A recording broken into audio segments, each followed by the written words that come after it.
Hi, my name is Trish Payne. A lot of you may know me from my previous work at the St. Michael's Community Center as the Executive Director. I'm here today to talk to you about a class that we're doing for the Chesapeake Forum. I'm teaching a class in acrylic pouring, which is a lot of fun.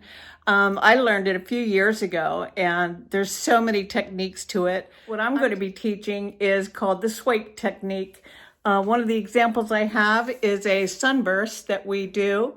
I've done several classes in these, and most people are very surprised at how easy it is.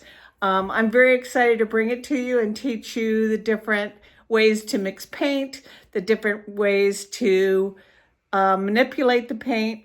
In our case, we'll be doing a swipe where we actually pour the paint onto the canvas and swipe it across, and it makes those beautiful lacy patterns that you see.